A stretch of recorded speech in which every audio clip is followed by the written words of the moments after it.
ഭർത്താക്കന്മാരൊക്കെ വളരെ സ്നേഹത്തോടെയാ പെരുമാറിയിരുന്നത്. പക്ഷേ ഭാര്യമാരൊക്കെ ഒരു വകയായിരുന്നു നീ. അല്ല, കുട്ടി എന്തിനാ സാരി ധരിച്ചിരിക്കുന്നത്? അയ്യോ, എന്താ? സാരിയേക്കാൾ ഐശ്വര്യം ചുരിദാറാ. ശരീരം മുഴുവൻ കവർ ചെയ്യുന്നതുകൊണ്ട് പറയല്ല കേട്ടോ, അതൊരു ഐശ്വര്യ. അപ്പോ ചേച്ചിക്ക് വേണ്ടേ ഈ ഐശ്വര്യം?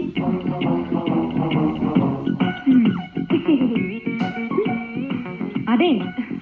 എന്താ ചേച്ചി? കുട്ടിക്കറിയോ, വടക്കേന്ത്യയിൽ ഒരു വീട്ടില് വീട്ടുകാരന്റെ അടുത്ത് അകത്തെ ജോലിക്കാരി അറിയാതൊന്ന് സംസാരിച്ചു. എന്തോ വീട്ടുകാരി മതിയല്ലോ. അന്ന് രാത്രി കാവില് വിളക്ക് വെക്കാൻ പോയ അവളെ പാമ്പ് കൊത്തി. അതെങ്ങനെ നിനക്കറിയാം? മുമ്പ് ഇവിടെ വന്ന ബിന്ദു പറഞ്ഞായിരുന്നു. ഓ, അപ്പൊ എല്ലാം അറിയാം. കഷ്ടം.